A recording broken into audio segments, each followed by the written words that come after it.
Uh, I remember being young when my mom played Diablo, Painkiller, Command and Conquer, Tiberian Sun, great games by the way. She also played Magic. It is also one of the reasons why I do what I do. Games for women, identity of a woman as a game player.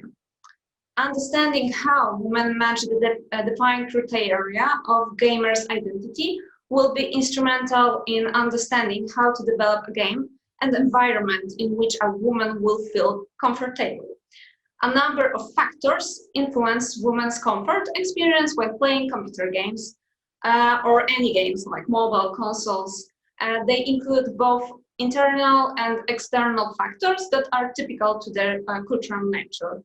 What makes a woman feel comfortable and uncomfortable when playing computer games? How to create an environment that will influence their feeling or comfort?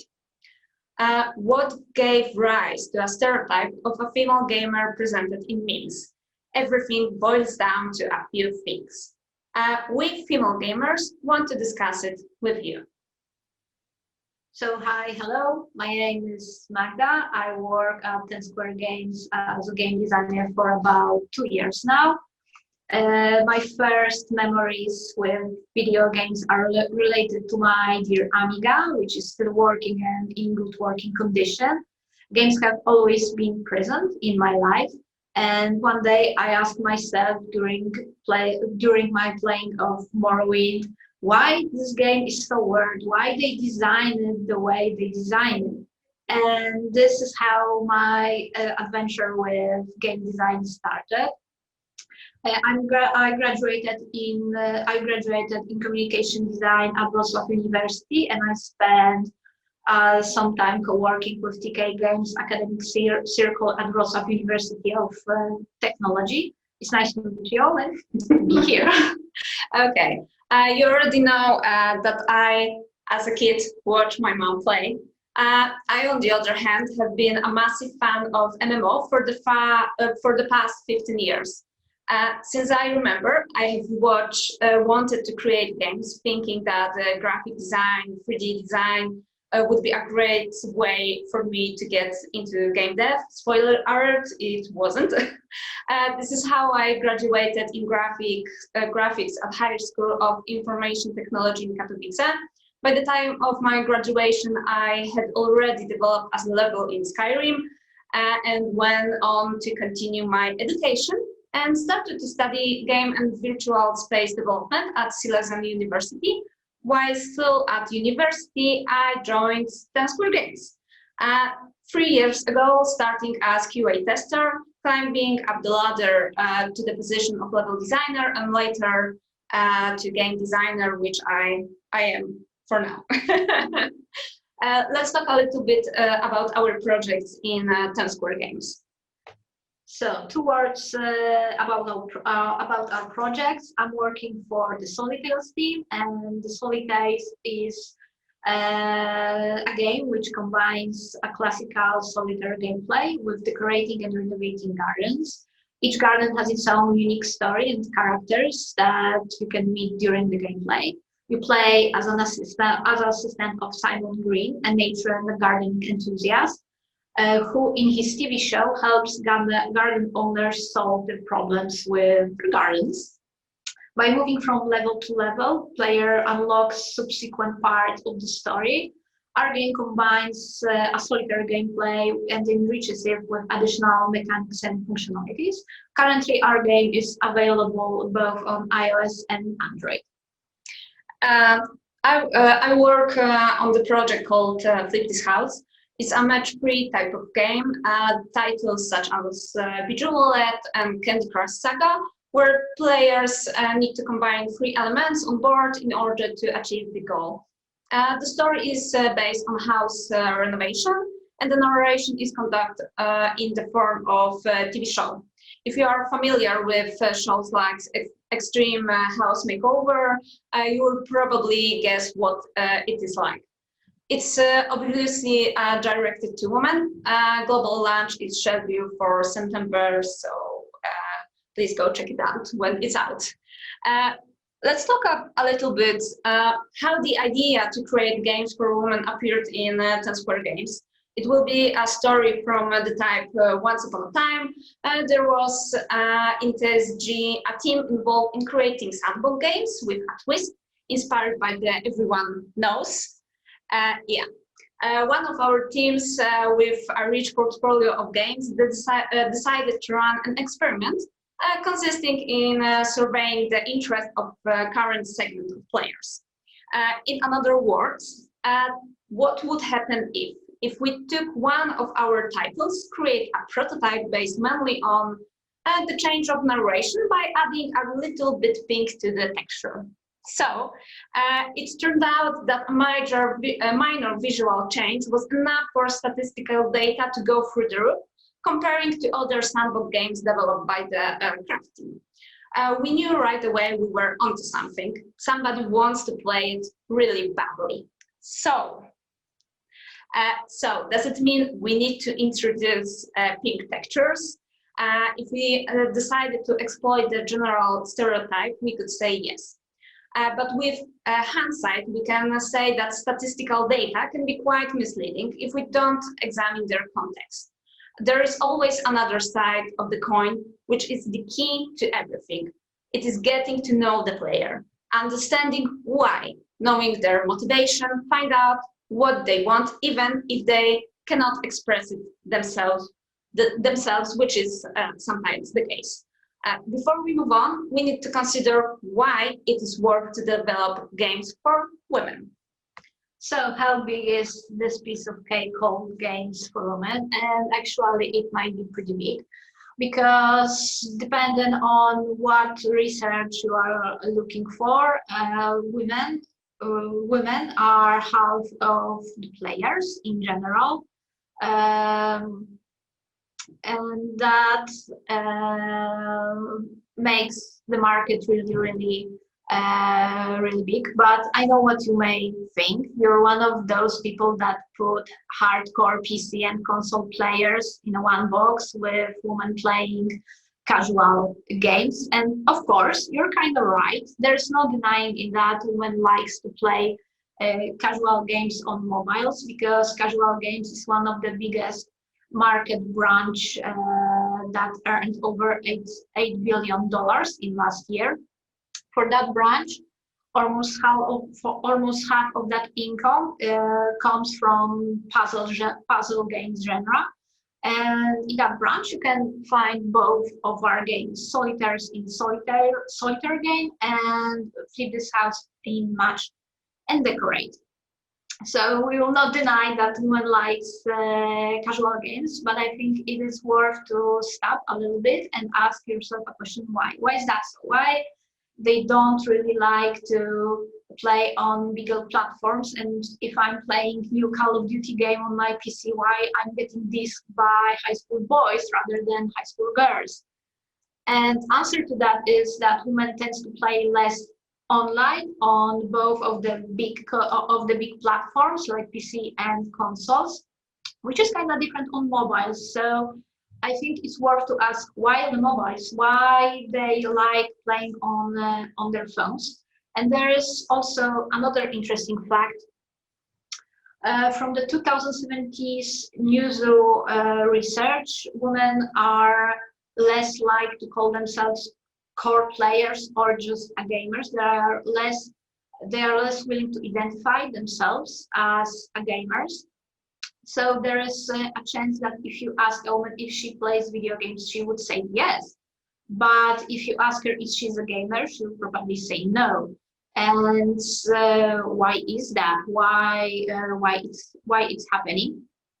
And I think that we are going to at least try to answer that question in our presentation.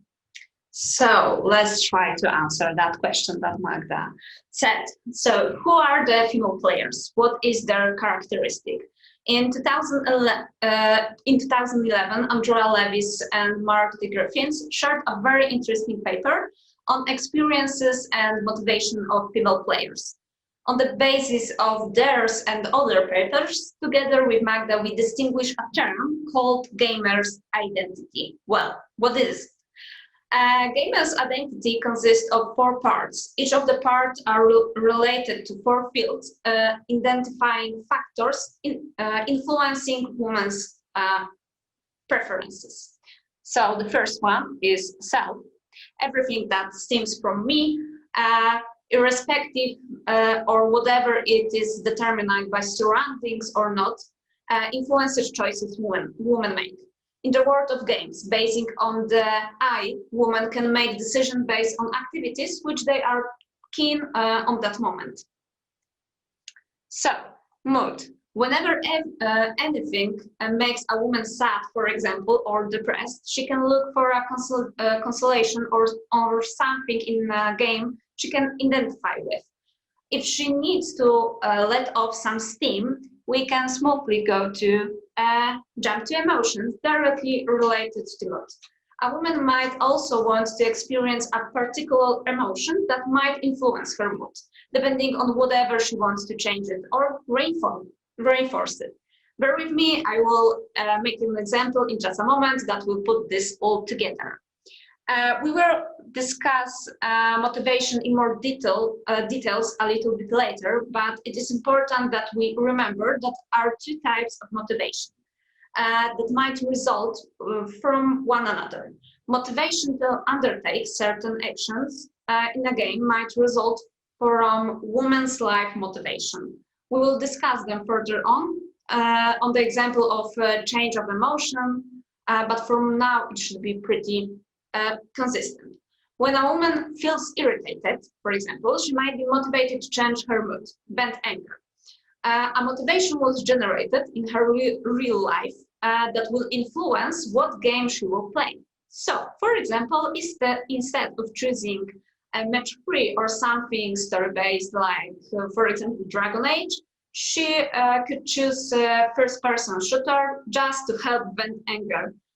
It is important to distinguish between a motivation to undertake certain action in a game and a motivation from real life. Time investment. Also a decision on how much time she will spend playing, whatever it depends on how long she can afford playing the game or how long she needs to play before her emotions cool down. Might depend on her choice of a title or gender. Play pattern is another interesting subject. How women preferences in real life influence their choice of a game or activity. How something that she's familiar with is bringing her closer to a gaming. So, I want to show you on examples how smart play patterns are used in some games. Social media are a good example of using the right play pattern. Instagram and Snapchat are 2 apps particularly popular with youth. The game called Episode is a great example of using a play pattern based on frequent and short sessions. The game utilizes short session in which a player can make decision.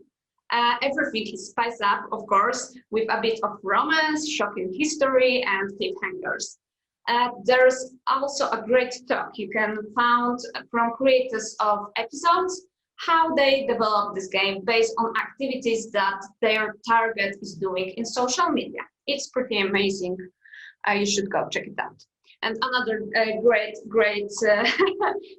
example of using the episodes is the memes on the internet. You should definitely go check that out. Good stuff. Yeah.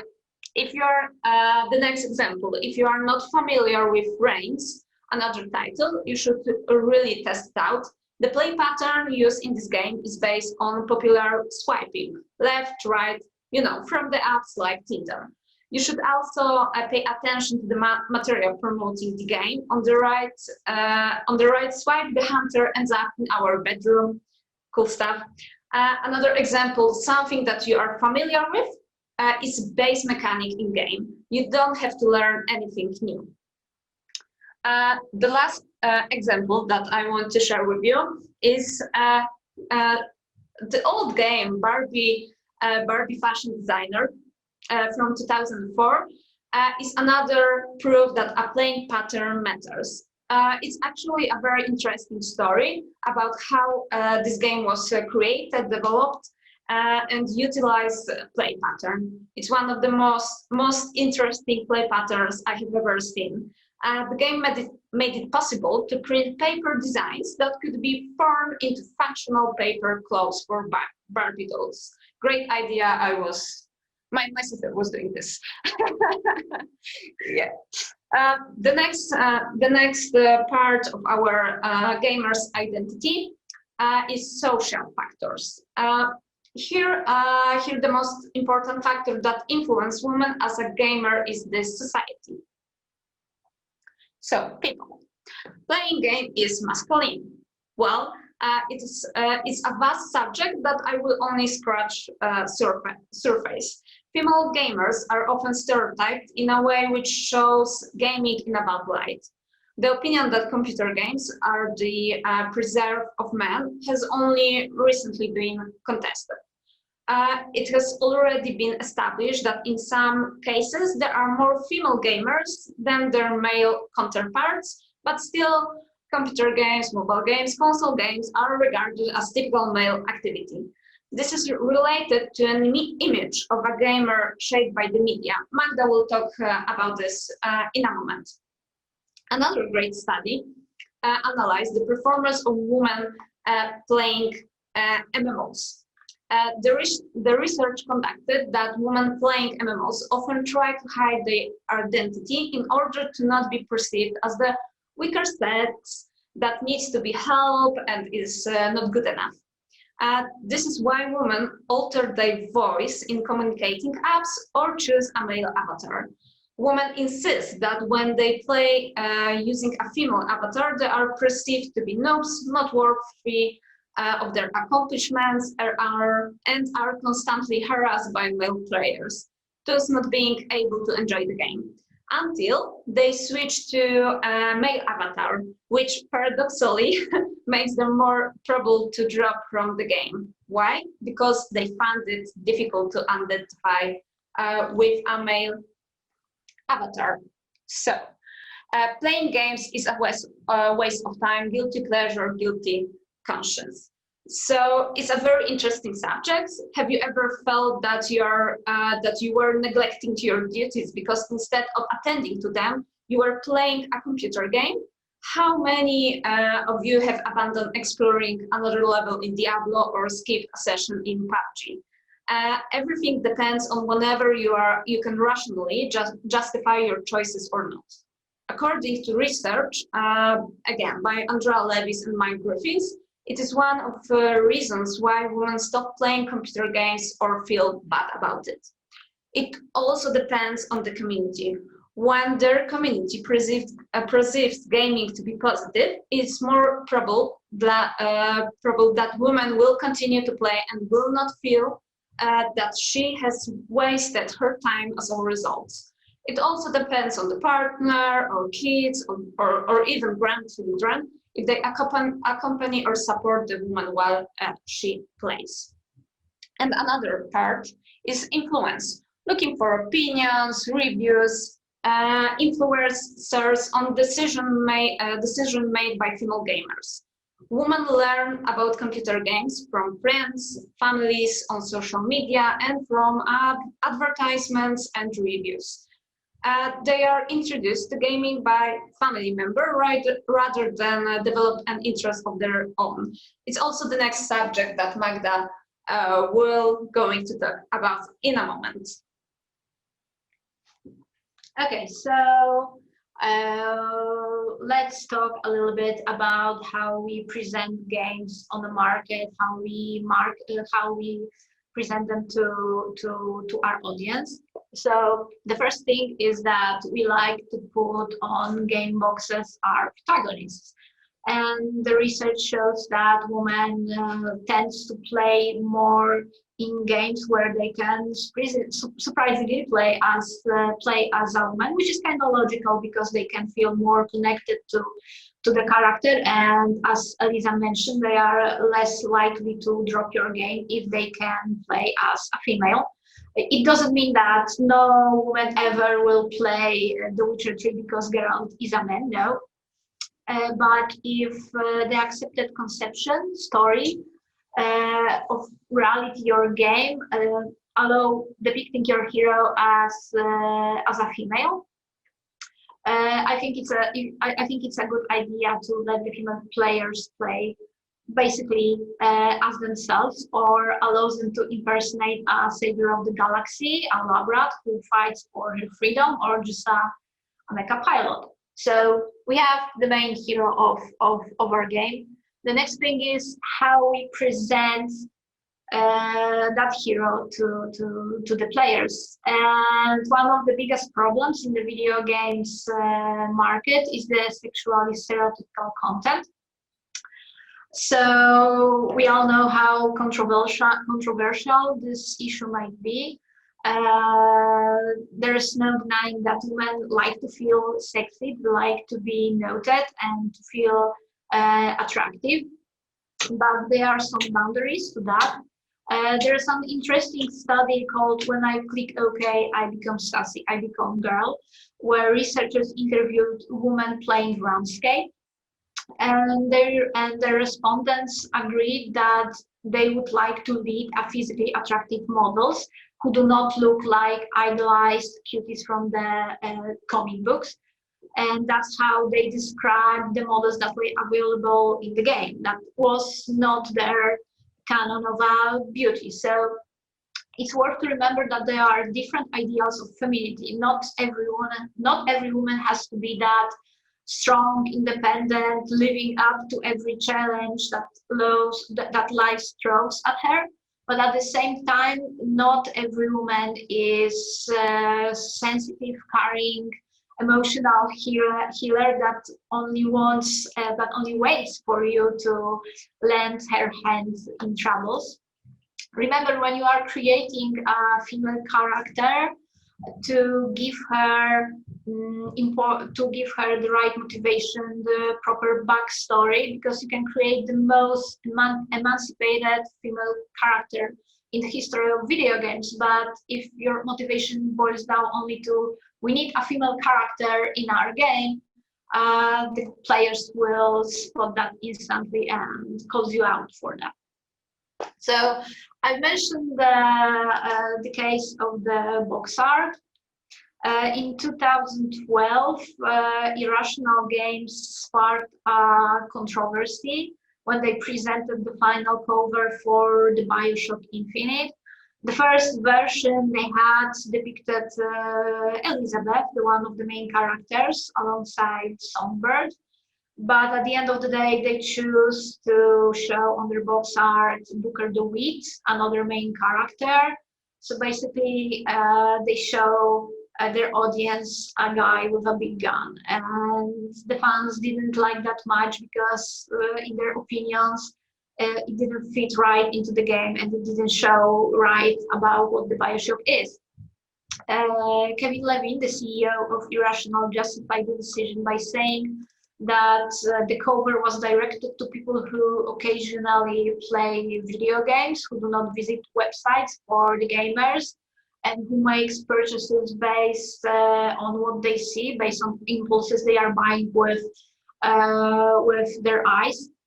Don't get me wrong, I'm not here to bash anybody, to light up my torch and scream they should put Elizabeth on their cover. Well, no, they should. No, it's not about that. It's not about that. But I want to show you how vicious that cycle is. Women do not play core games. Women do not play on PC and consoles, because when they come to the shop with video games, all they see are guys with big guns. So they are thinking, it's not something that I'm really interested to. I cannot really relate to those heroes. I don't think there's something interesting in there for me. So they don't buy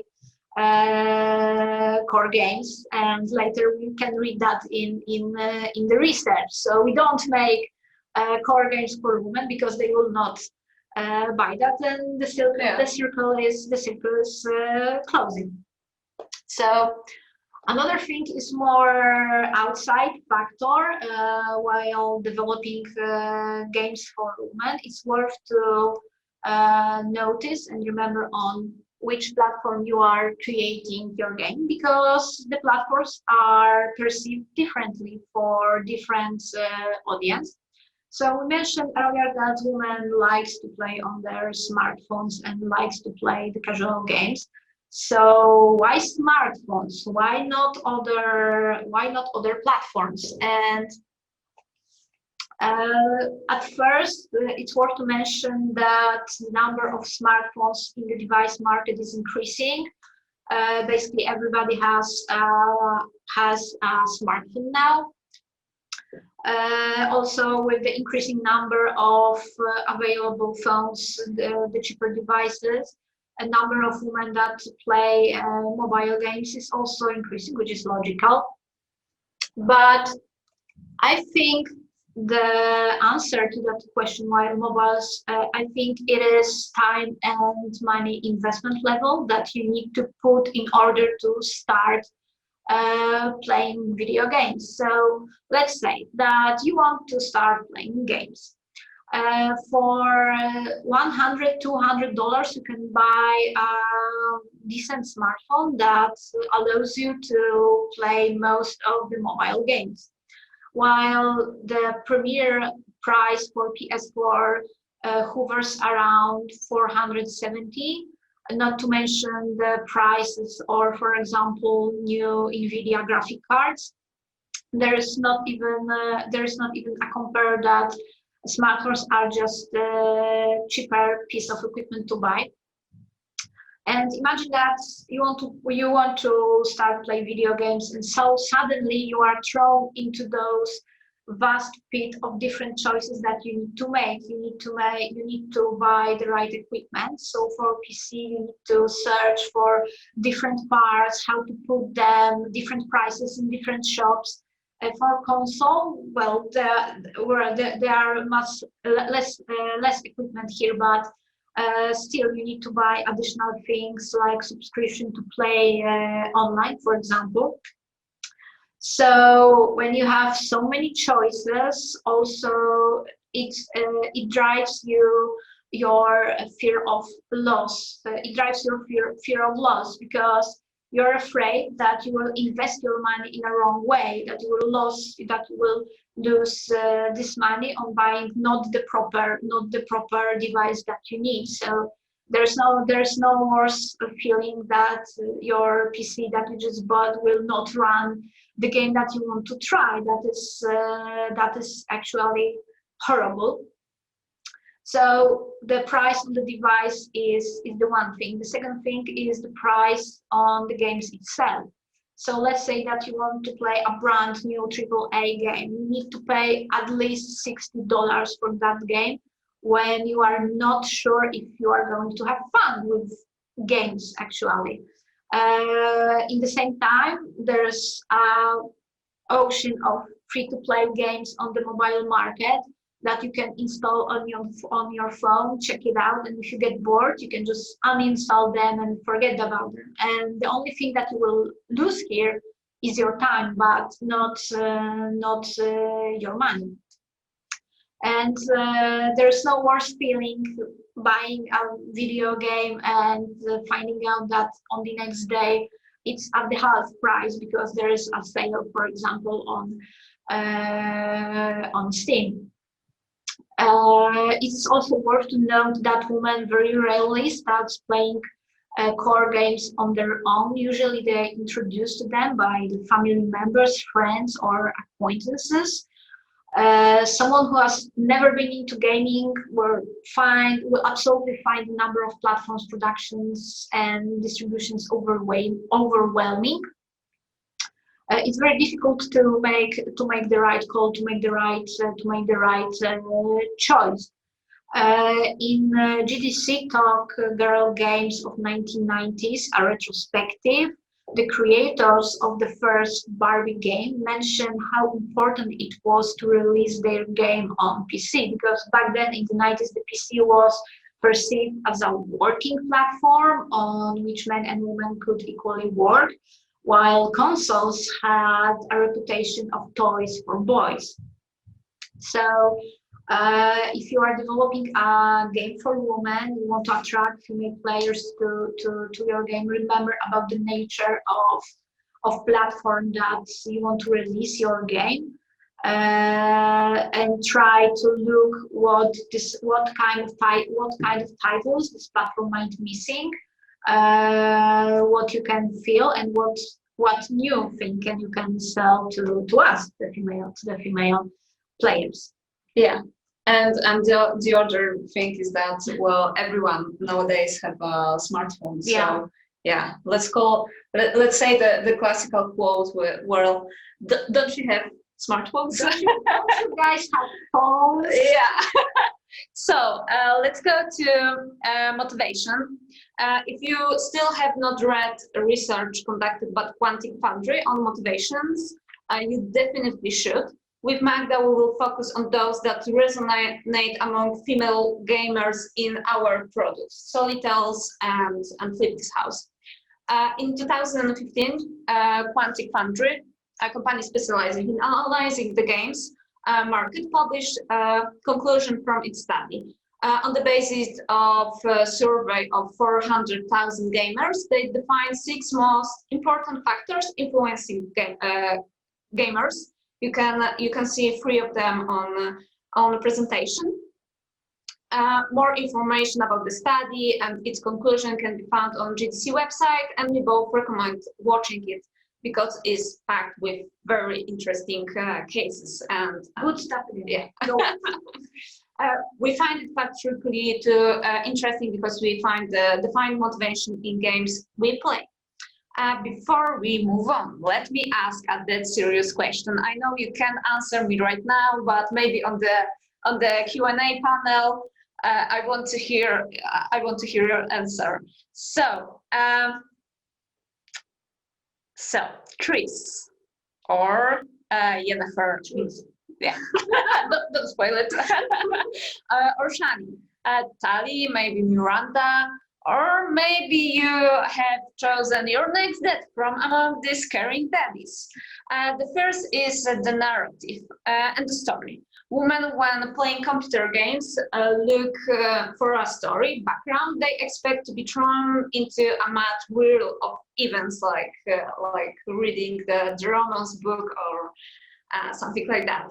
This is related not only to the main plot of the game, but also to backstories of other characters, places, or items. They might be found in the descriptions of items, quests, or dialogues. So think about like story that was told in BioShock, right? In the level design, it was genius. You can hide your story in level design.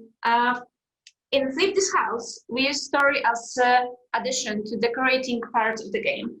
Lucky for us, in mobile, it's quite easy to do A/B testing, provide to groups of players different experience in-game regarding dialogues, and measure some KPIs. So, we ran a test. While we were working on Flip This House, a pool of newly registered players was divided into 2 equal groups. Dialogues in the control group were not altered. They were created in accordance with the project. The second group played a version without dialogues, although, of course, there were tutorial dialogues. The test was supposed to define the involvement of our target through the prism of dialogues. In other words, we wanted to establish whether dialogues fulfill their role and should they stay in the game. One of the tested parameters was retention. The result of an A/B test was pretty clear, with almost a 9% decrease of retention in group playing without dialogue. To sum up, there are dialogues and story in our game, and we are not planning to abandon them. Okay, so we know that women likes to play game with the stories, but it's worth to know what type of stories your audience will like. So in Solitales, we prepared a survey which was showed to the players in our game during the gameplay. And we ask our players, what type of story would you like to see in our next garden? So We divide our stories into some certain types, and then we presented those types in pairs in that survey, and the players could just vote on which one they would like to see. And for us, the best type of stories were the romance and the stories revolving around innovation. So those two types of stories are the ones that we are trying to focus in our game. It doesn't mean that in every garden we have full-blown romance, but we are making sure that there is some love in the air in our gardens. Yeah. So design and design, discovery, creativity, it's something that I love in games. In other words, the ability to express themselves and their character in game is another important factor appreciated by women. They highly value the possibility of creating something original and unique from available elements. This criterion might be met by the possibility of personalizing one's own character, painting armor, building a shelter according to one's original design, or even creating a world from scratch. Suffice it to say, according to Microsoft, 40% of gamers playing Minecraft are women. So let's look from the motivation in real life for start, and then jump straight to games. Twitch, popular streaming platform, offers vast categories related to creativity. After this presentation, I encourage you to go check them out. See for yourself how many of the streams are run by female content creators. Cosplays, cooking dishes from games, body painting, miniature painting, you name it. Now, do you still remember when I was talking about real life and game motivations in gamers' identity? These women want to express themselves and share their experience with other fellow gamers, creators. Okay, so I've shown you that in real life there is creativity, motivation, and one place to find it. Let's see what we can find in games. So, design. Housing, best feature ever. Creating your own space crafted for you by you. If you didn't have possibility, I highly recommend that you check out building community in every game that allows their players to create something. MMOs like Elder Scrolls Online, for example, Wildstar, that sadly is no longer with us, or even heck, Fallout 76. Are the ones with the best housing. Of course, there are many more games like Sims and Minecraft where female players are creating time lapses of building Hogwarts, for example. You can see on the presentation the Sims 4 speed build for Hogwarts. The other two are my designs from Wildstar, and the last one is some design of the player in Fallout 76. Allowing women to express themselves in games and your community will highly benefit from that. Community events, competition in housing, that is something that you can find in ESO and Final Fantasy MMO. There is also, of course, there's also a lot of ways to fulfill that kind of motivation, but the one I want to talk with you about it is transmog. For anyone that's unfamiliar with the term transmog, it's activity where you try to look best in your words. It doesn't matter if that's MMO or single player. You have to look cool, badass, great when roaming in game. In World of Warcraft and Final Fantasy, there's an in-game event organized by devs, where you try your best in dress-up game. In WoW is based on community votes. In Final Fantasy, it's based on our weekly teams where the system scores your transmog. In Guild Wars 2, you can see the transmog on the right. This is from my character. It should be like Harley Quinn, but let's say it's fine. It is. Yeah. So in Guild Wars 2, it's purely community-based activity where players create contests. There's also a bunch of fan-made websites with transmog catalogs. It's pretty impressive. Also recommend to check it out. We observed also that motivation in our production. Both in Flip's House and Solitels, a player can skip the story and just move between particular levels of the minigame. The percentage of players who do so is small and does not exceed 10%. So only 10% don't decorate their gardens in Solitels, and 4% don't decorate rooms as they progress in Flip's House. Okay, so let's move on to the next motivation that drives someone to play, and it's the feeling of achievement and completion. You can call female players completionist type of players because they like to complete their games on 100%. And playing each title they own to the fullest. Analyzing our games, we see how quickly players move around their levels and how soon they ask us to develop new updates with new content. They demand new gardens, new houses, new stuff to do in our games. Sometimes we need to even think how to slow down the progress because we could do nothing else than creating new gardens and new houses, and where's time for features in all that. So every time something happens to the player's progression, for example, they cannot progress further because there's some kind of bug, or they just run out of content, they get really angry, and they are giving us a proper notes on and proper comments to that, so we know that something is happening. So it's worth to add some kind of feature to your game that allows the female player to see how far she progresses into your game. It can be something simple like, for example, the one that we have in Solitels, which is a progress bar. When you start playing a new garden, you can see how many things you still have to do, how many activities can you still perform, and how many percent of the garden you completed.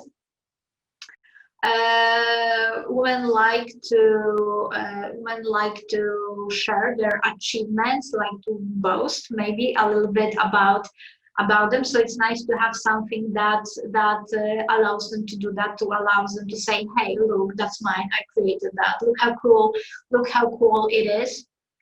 Also, it's very important to include something that allows the players to move progression from one device to another, because it might be really discouraging for them if, for example, they will lose their phones and they need to start the game all from the scratch. I included in this slide, I included the photo of Eevee and its all evolutions, because that's the favorite thing to do in every Pokemon game I play. If there's an Eevee, I need to catch it, and then I need to evolve it in every possible evolution, and probably a shiny one. And then I like to talk to my friends like, look at my shiny Umbreon, look how cool he is, how nice he is. So yeah, that is important for us. And let's be honest, who weren't annoyed by all those pesky map markers in The Witcher 3? I'm a woman, I played that game, I paid for the whole game, and I'm gonna unlock the whole game and check every mark that was available, even if at the end of the day it was just worthless contraband.